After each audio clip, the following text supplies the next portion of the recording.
అధికారిని ఈరోజు తెలంగాణకు మనం ఒక అడ్వైజర్గా పెట్టుకున్నాం ఇరిగేషన్లో. ఎందుకు అని అంటే ఆ కంబైన్డ్ స్టేట్లో తీసుకున్న నిర్ణయాలే ఈరోజు కొనసాగింపు. ఎందుకంటే రాష్ట్ర విభజన చట్టంలో రాసుకున్నదే అది.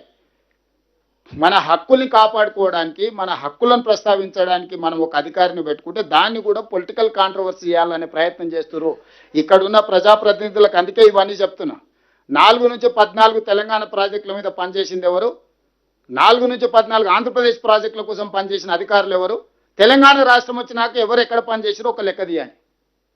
దాంతో మనం ఎంత స్పష్టతతో ముందుకు వెళ్తున్నామో మిగతా అందరికీ అర్థమవుద్ది. కాబట్టి చివరగా చంద్రశేఖరరావు గారికి మరొకసారి నేను సూచన చేస్తున్నా, దయచేసి మీరు రాండి సభకు. మనం ఒక మంచి వాతావరణంలో చర్చ చేద్దాం.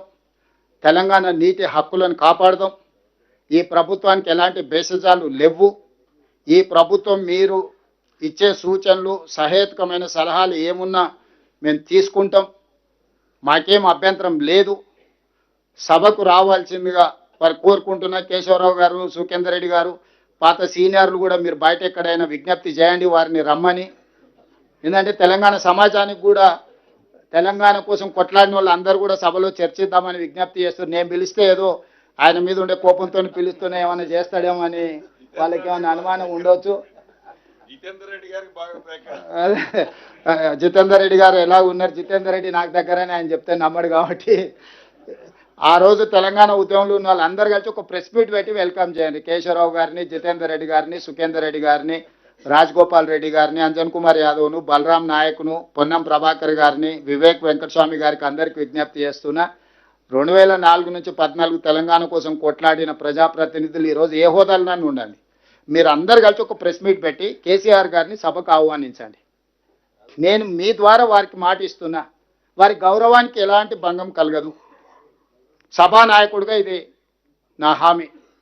నా సహచర ఎమ్మెల్యేలకు, మంత్రులకు కూడా ఎట్టి పరిస్థితుల్లో కేసీఆర్ గారు ఏ అంశం ప్రస్తావించినా మాట్లాడడానికి అవకాశం ఇద్దాం. ఒక మంచి సాంప్రదాయాన్ని నెలకొల్పుదాం సభలో.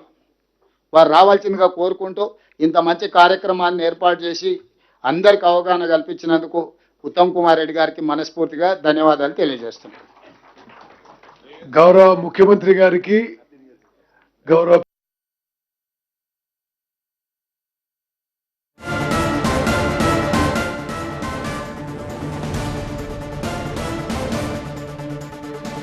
శాసనసభలో చర్చకు రావాలి కేసీఆర్ అంటున్నారు రేవంత్. సభలో కేసీఆర్ గౌరవానికి ఎలాంటి భంగము కలిగించమని, కేసీఆర్ సభకొచ్చి మాట్లాడాలని, అదే సందర్భంలో సలహాలిచ్చినా కూడా తీసుకుంటామంటున్నారు రేవంత్. ఉమ్మడి పాలకుల కంటే కేసీఆరే తెలంగాణకు అన్యాయం చేశారంటూ, డాక్యుమెంట్స్ కూడా కనిపించకుండా చేశారంటూ మండిపడ్డారు రేవంత్.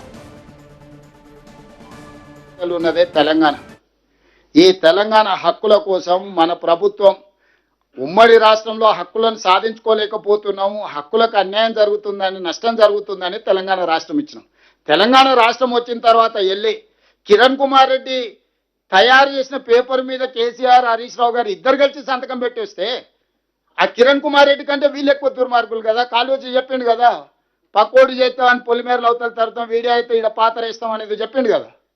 సో అది సరిగ్గా వీళ్ళిద్దరికి వర్తిస్తుంది. ఆ రోజు ఇరిగేషన్ మినిస్టర్ హరీష్ రావు గారు, చీఫ్ మినిస్టర్ కేసీఆర్ గారు, వీళ్ళిద్దరిని ఊరేసిన, నేను అథారిటీగా చెప్తున్నా, వాళ్ళిద్దరిని ఈ జలాల విషయంలో చేసిన అన్యాయానికి హరీష్ రావు గారిని, కేసీఆర్ గారిని ఊరే తీసినా తప్పు లేదు.